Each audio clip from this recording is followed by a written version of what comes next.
18, que es la gripe española. Y esta enfermedad es por la influenza tipo A. Esta ha matado más de 50 millones en ese momento. Estaba junto con la Primera Guerra Mundial, aparece esta enfermedad. Ha matado más personas que la Primera Guerra Mundial. Luego tenemos en 1957 la gripe asiática. También ha sido por la influenza, la H2N2. Esta enfermedad ha matado más de 10 millones de personas en el continente asiático. Ha salido de allá, ha llegado a todas partes del mundo, pero también ha sido una pandemia. Posteriormente, en 1968, la gripe de Hong Kong también era una gripe A, una influenza H3N2. Esta enfermedad ha matado más de 1 millón de personas en su momento. Posteriormente, más reciente, en 2003 hemos tenido otra pandemia, el SARS por síndrome agudo respiratorio. Ese era un coronavirus también. Ya hemos empezado a conocer los coronavirus en ese momento. La última, antes del coronavirus, ha sido el virus de la influenza H1N1, la gripe porcina. Esta, su detonante más ha sido en nuestro continente, y bueno, detectada en México. También ha tenido connotación mundial, ha llegado a ser una pandemia. Y posteriormente el coronavirus que todos conocemos, ¿no es cierto? Que apareció en 2019 y con mayor connotación en el 2020. Muy bien. Aquí vemos la influenza, primero que es un virus tipo ARN de la familia Ortobiridae. Tiene 4 tipos de virus de influenza A, B, C y D.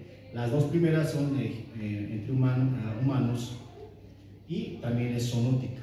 La C y la D son de menor frecuencia y la D es más en animales.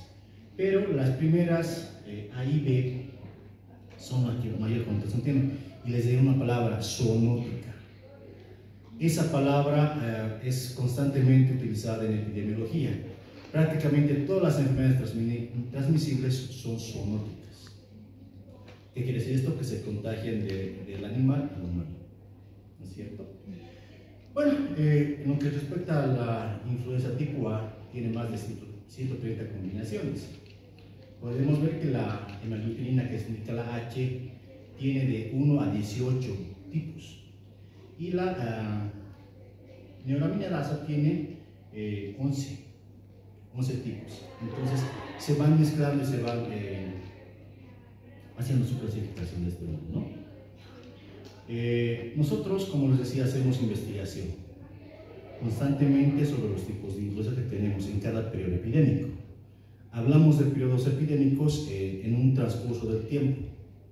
Por ejemplo, los resfríos, ¿en qué época del año se dan más? Invierno, ¿no es cierto? Inicios invierno y posterior al invierno también. En este momento seguimos presentando síndromes febriles, síndromes gripales, ¿sí?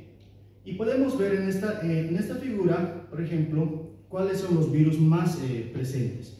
Está el virus A, H3N2, ahora, y el virus de sincitial respiratoria, ¿no es cierto? Y las demás influencias de la influenza tipo B, la H1N1, y bueno, ya en menor cantidad. Estos datos, por si acaso, ustedes a un paciente que tengan en consulta, ¿le van a hacer una prueba de qué tipo de influenza, qué tipo de resfrío es? No, ¿cierto? No amerita, es un gasto económico. Esta clasificación nosotros vemos en puntos centinelas. ¿Cuáles son los puntos centinelas? ¿Algunos saben? Hay establecimientos designados a hacer la investigación o la vigilancia epidemiológica constantemente. Está en nuestro departamento el Hospital Holandés, está el Hospital del Niño, está el Hospital del Tórax y también está el Materno Infantil. Son los 4 establecimientos que hacen la investigación epidemiológica, que hacen la vigilancia epidemiológica. Porque no todos vamos a hacer un PCR, que es bastante costoso y bastante riesgoso. De todas maneras, adelantándome un poquito, nosotros hacemos el PCR, se hace un panel viral. En estos centros de establecimientos se envían anilas y ahí es donde es el panel viral. ¿Qué es un panel viral? Hacer la prueba sobre diferentes gérmenes o diferentes virus. Por eso tenemos la cantidad de datos. Bueno, solamente como ustedes saben en investigación, este es un muestreo y saben más o menos la proporción que tenemos a nivel departamental, ¿sí? Bueno, acá lo propio, ¿no? Ya acá vemos los grupos etarios, cuáles han sido los más vulnerables ante lo que es el virus influenza tipo A, el H3N2. Teníamos los grupos más vulnerables, los grupos de riesgo, menores de 5 años y de 5 a 11 años. Y posteriormente, la edad adulta a joven que no está tanto en riesgo, adultos jóvenes tampoco, y los adultos mayores están al último, ¿no? Pero los que más ponen riesgo son los niños. Acá lo mismo con el virus sincitial respiratorio. Seguramente todos han escuchado de este virus, ¿no es cierto? En noticias, siempre que ven una noticia y dicen, hay niños enfermos en el hospital de niños, está colapsando, dicen que es el sincitial respiratorio. No, estos son los que tenemos y muestreo. Generalmente más del 90% abarca el virus sincitial respiratorio en los casos en este grupo etario, no menores de 5 años. Muy bien. Acá nos vamos a definiciones de caso.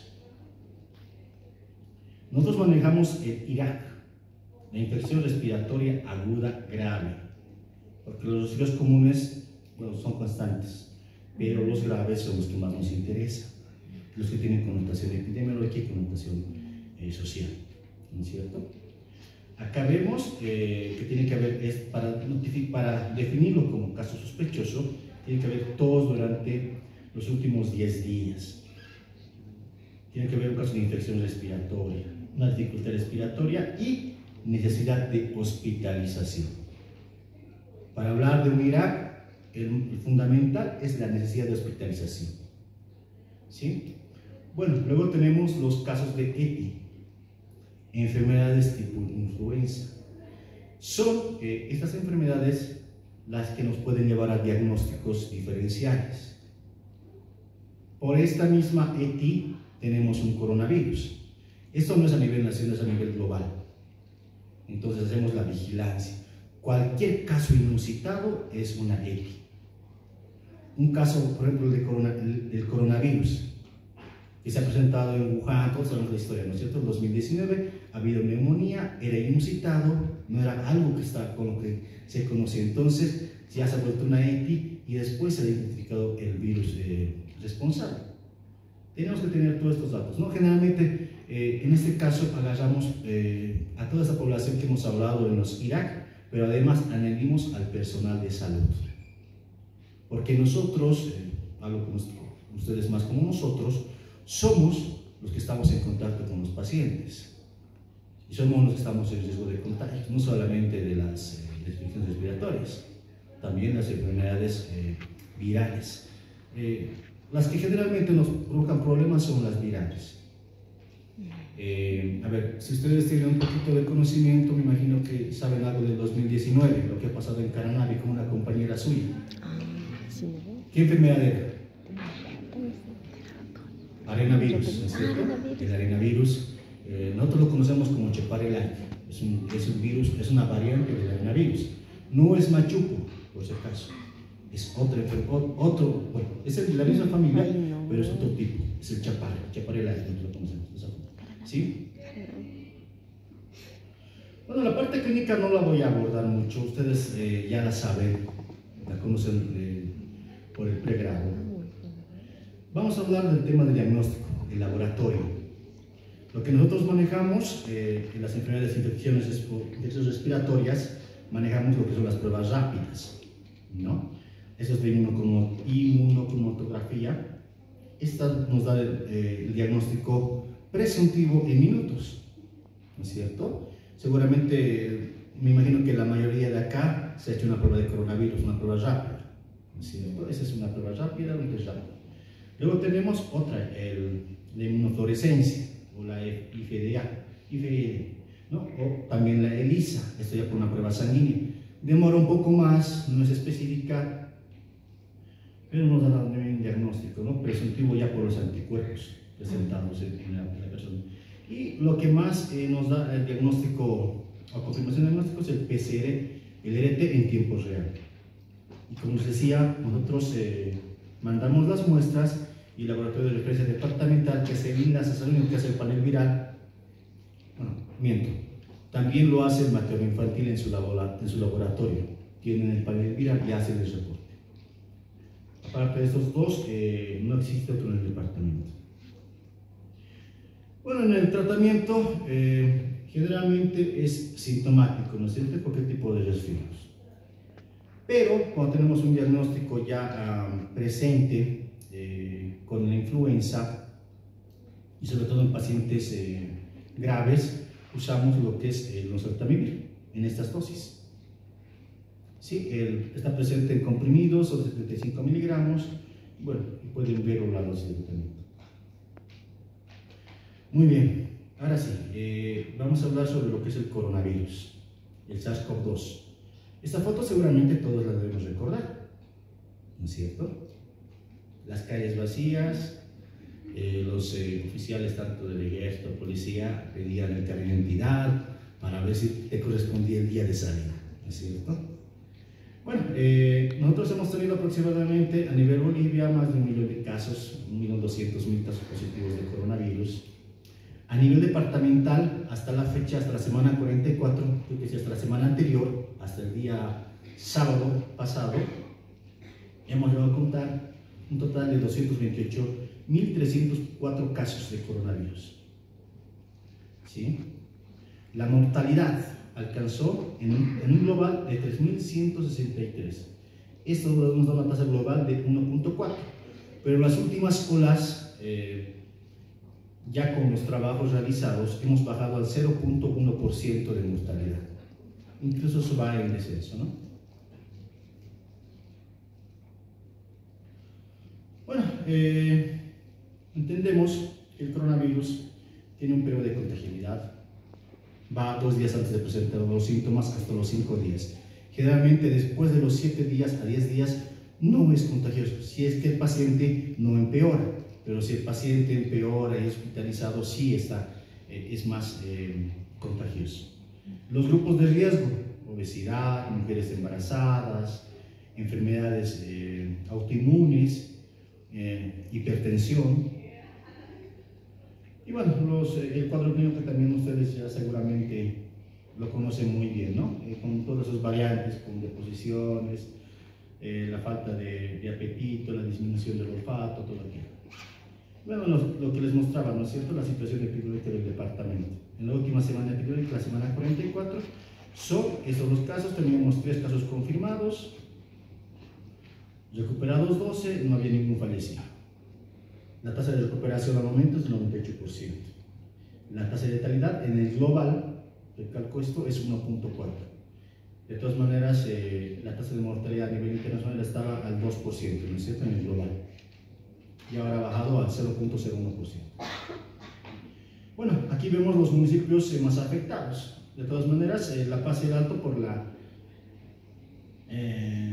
densidad geográfica, tenemos mayor cantidad de casos positivos y mayor grado de contagiabilidad. Y bueno, aquí también podemos ver un poco de lo que es la vigilancia epidemiológica, cuántos están hospitalizados, de qué grupos etarios son, ¿no? Y aquí vemos las olas epidemiológicas. Este está cortado, solamente está desde el 2022 hasta el 2024. Tenemos la tercera, la cuarta, la quinta y la sexta ola.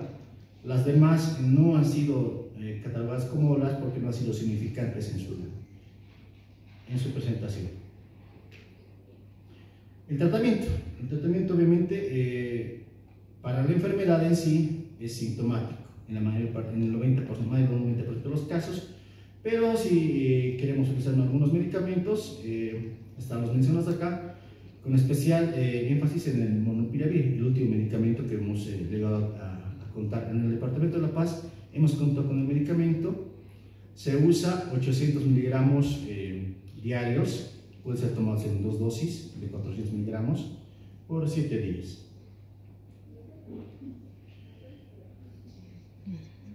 Bueno, lo que les decía, otra de las enfermedades emergentes, la viruela símica. Si bien esta enfermedad era conocida en el África desde 1958, nuestro continente recién hemos llegado a conocerla en 2022, por eso era una emergente, ¿sí?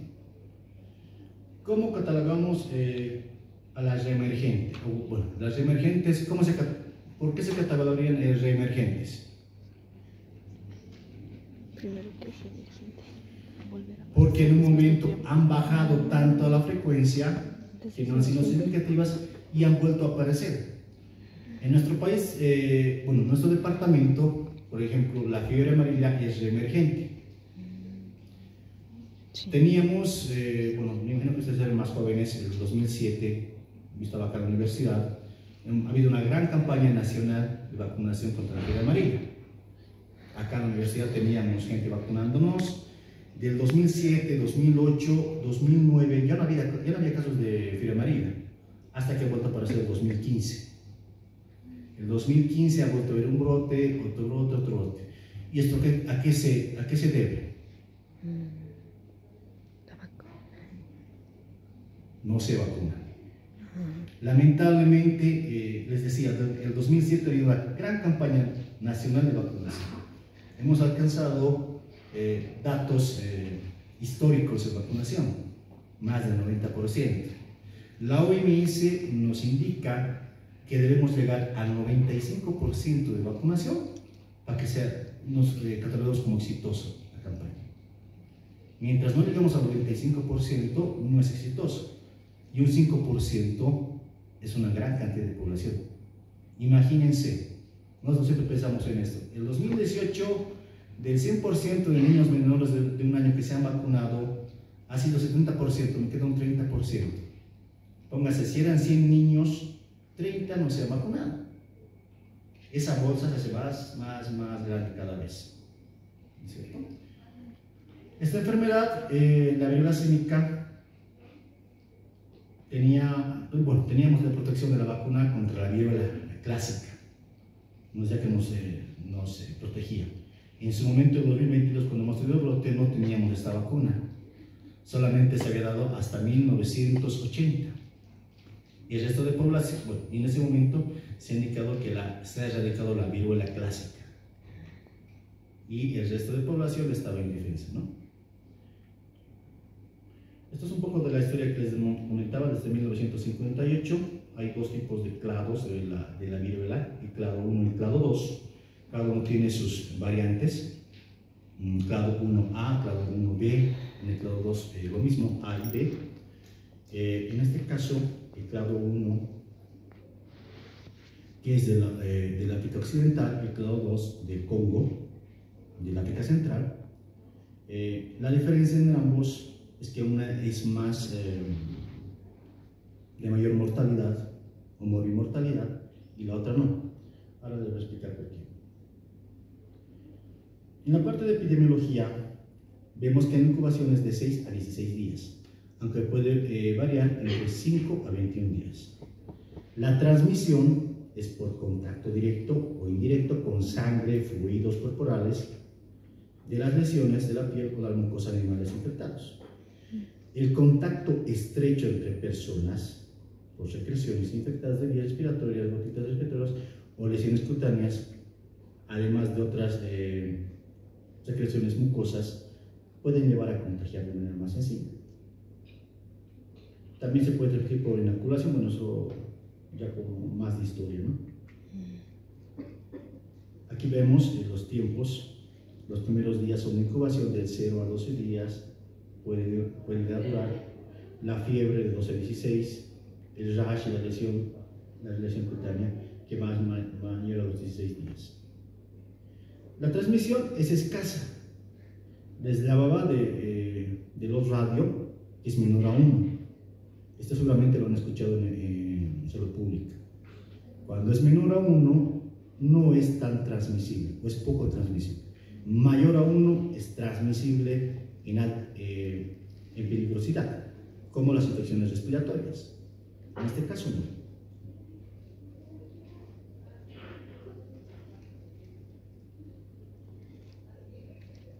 Aquí vemos un poco de las fases. La fase de invasión de los 0 a 5 días. Puede estar presente fiebre, cefalea, linfadenopatía, dolor lumbar, mialgia, astenia. En la segunda fase, la erupción cutánea, entre 1 y 3 días después del inicio de fiebre, Afecta primero el rostro, luego se extiende al resto del cuerpo y afecta a las palmas y plantas de los pies. Va mácula, pápula, vesícula y pústula. Ahora bien, ¿ustedes creen que es sencillo diagnosticar viruela símica? Estas lesiones, ¿a qué pueden parecerse?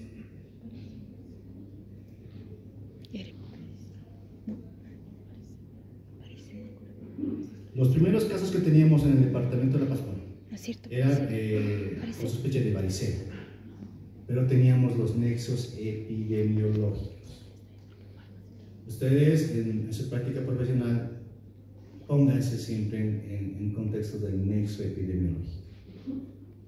¿Sí? ¿Qué quiere decir el nexo epidemiológico?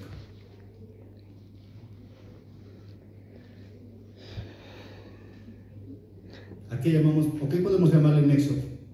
¿Ustedes a qué lo podrían llamar? No sé. Al contacto con la enfermedad, con un paciente enfermo, estar en un lugar de transmisión.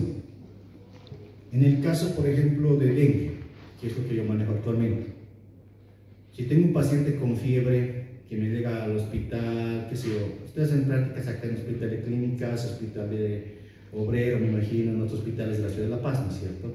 Si les viene un paciente con fiebre de origen desconocido, atienden primero la fiebre, ¿no es cierto? A veces nos olvidamos de preguntar de dónde es o dónde estaba. Y estábamos buscando gérmenes, estábamos buscando otro tipo de virus. Incluso el dengue puede presentarse con accesos de tos, por la extravasación de líquidos de tercer espacio. Y podemos confundirnos. Por eso es importante siempre saber dónde he estado los últimos días. Y como han visto en las figuras, prácticamente todos los periodos de incubación abarcan entre 4, 6 hasta los 15 días, ¿no es cierto? Como promedio 10 días. Y es preguntar siempre dónde están los últimos 10 días para por lo menos dirigirnos a un diagnóstico sospechoso. No manejamos como probable o como confirmado todavía. Pero va a ser siempre importante saber de dónde estaba el paciente los últimos días, 10 días, para por lo menos guiarnos en un diagnóstico más certero. Podemos pedirle infinidad de estudios, ¿no es cierto? Desde cultivos bacterianos, laboratorios, ¿qué se llama? Química sanguínea, hemogramas, y nunca vamos a encontrar la enfermedad en sí, si es que no nos basamos en el nexo epidemiológico. Estas fotos son de nuestros pacientes, de los 7 casos que nos en el departamento de La Paz. Decíamos, ¿no es cierto? Una de las partes, la vesícula, allá aquí se está invaginando. Esto es lo clásico de la viruela símica. Se invagina la lesión, como ven al medio hay un puntito que se está invaginando, se está ingresando. Bueno, luego se hace la costra, ¿no es cierto? Lo que más hemos encontrado nosotros en los casos que hemos tenido 7 casos ha sido las lesiones en regiones genitales, más que todo. Como os decía, es siempre hacer investigación de casos, saber dónde está el paciente, de dónde ha venido. Por ejemplo, en el primer caso que hemos tenido como departamento de La Paz, era un paciente que llegaba de la Argentina, que ha ido por lesiones y se ha sospechado primero en una varicela. De todas maneras, nosotros teníamos añadido en nuestro trabajo lo que era la vigilancia intensificada. Realmente cuando tenemos una alerta epidemiológica internacional como la que brinda la OPS y la OMS, nosotros también como departamento elevamos una alerta epidemiológica. Bueno, en primera instancia una vigilancia intensificada.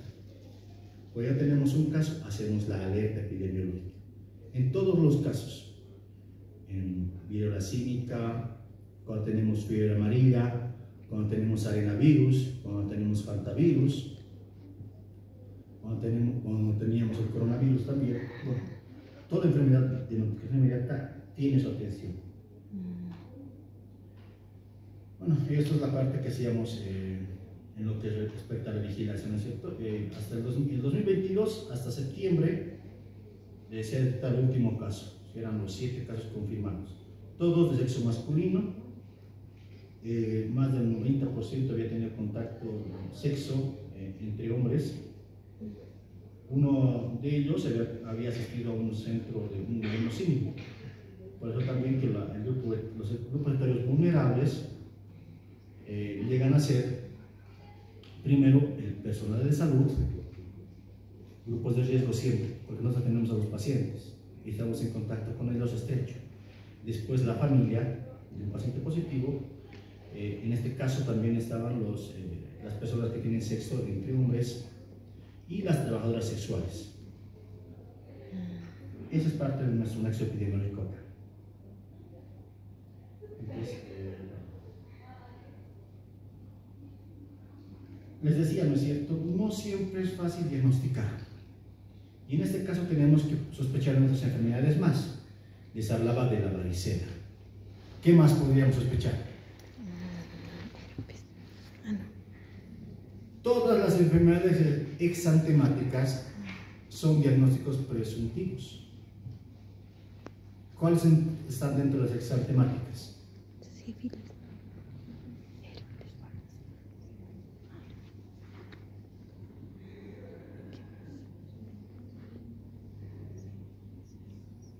¿Qué les habla de la infección mano, mano, boca? ¿Qué es eso? ¿Qué virus está comprometido? Coxsackie virus. Sí. ¿No es cierto? Es la más común en niños en edad escolar, sobre todo en niños de entre 5 a 10 años. Y hemos tenido grandes confusiones. Y por si acaso a veces simplemente decimos es varicela, es varicela. Diagnosticamos como varicela sin hacer un mejor manejo. Y al final tenemos que el paciente tener 3 veces varicela en su vida. ¿Y eso es correcto? No, no es cierto. Siempre cuando tenemos una epidemia en una unidad educativa es mejor tomar la muestra, por lo menos a uno de los pacientes, y ya tener un diagnóstico.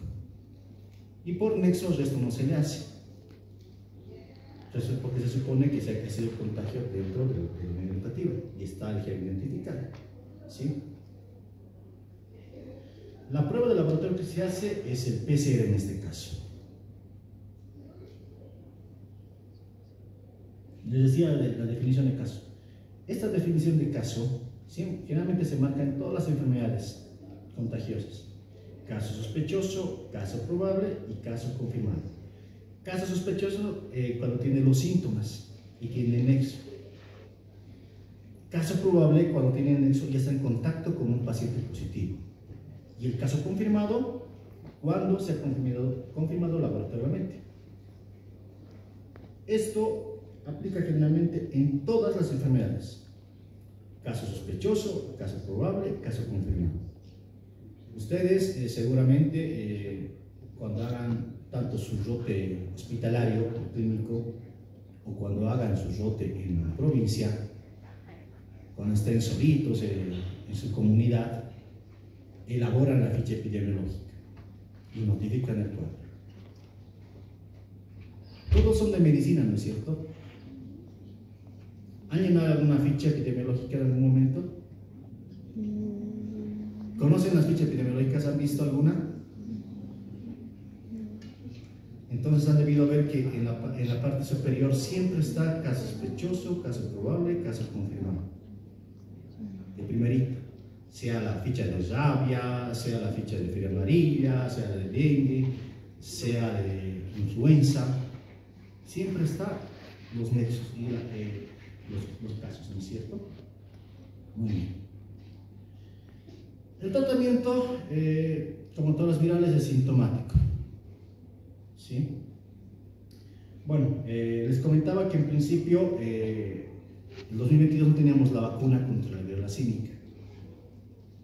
¿Sí? Pero recientemente ya se tiene una vacuna, a nivel departamental no, pero a nivel en el África sí se tiene vacuna, se está haciendo estudios, se está haciendo también un seguimiento a la misma. Y bueno, se dice que es efectiva.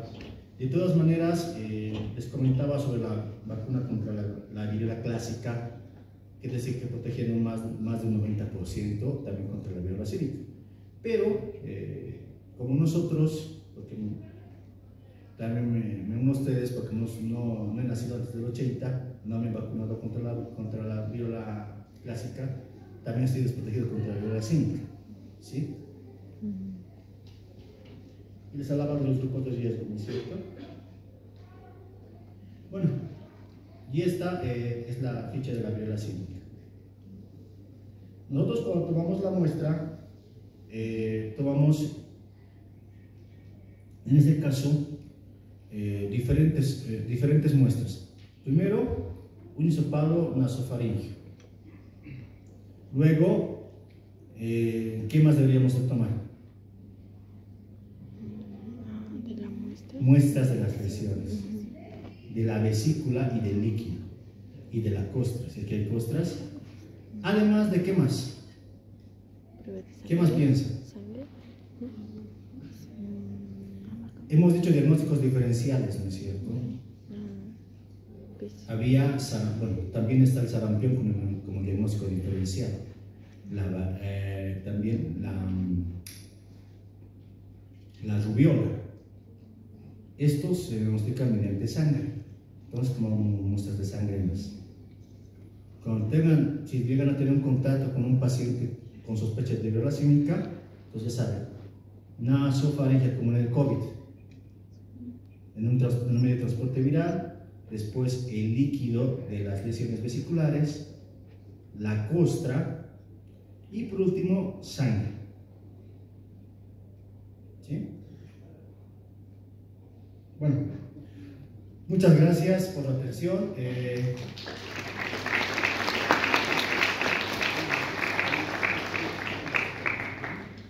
Si hay alguna pregunta, alguna duda, si quieren, bueno, yo les recomiendo que antes de su inicio de su SSRO, conozcan lo que es el perfil epidemiológico de su municipio. Revisen, vean contra qué van a estar. A veces uno se va, qué sé yo, al lado altiplánico, al lado tropical. Cada uno tiene sus privilegios, podríamos decirlo. Para mí siempre me ha gustado el lado tropical porque tenemos de todo. Ahí tenemos todo lo que puedan escuchar, existe en la parte de enfermedades transmisibles. Si les encanta virología, el área tropical es lo más resaltante, ¿sí?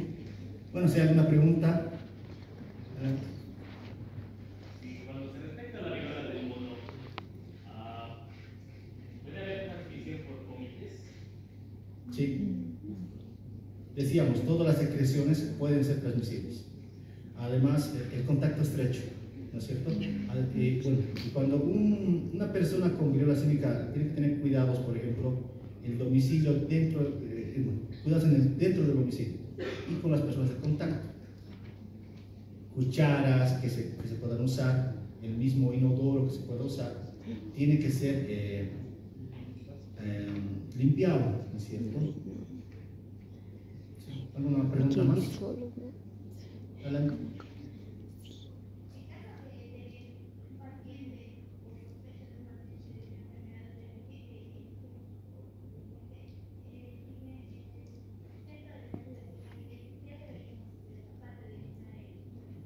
Aislarlo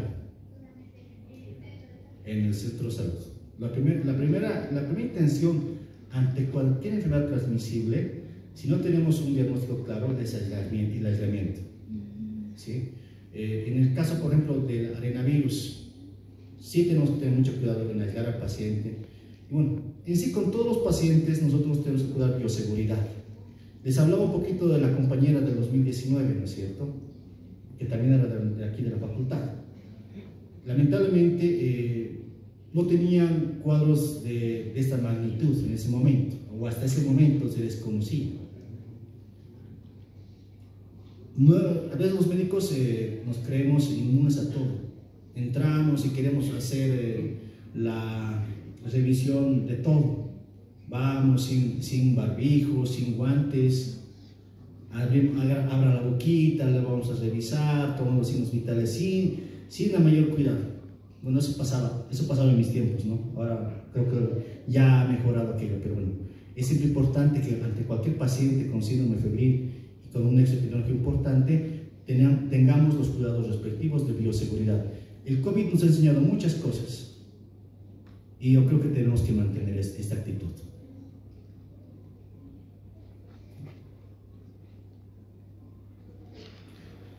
Bueno, nuevamente muchas gracias. Cualquier cosa, estamos en la unidad de epidemiología e investigación, siempre las puertas están abiertas para cualquier consulta que quieran hacer allá. Y bueno, estamos a su disposición. Muchas gracias, hasta luego.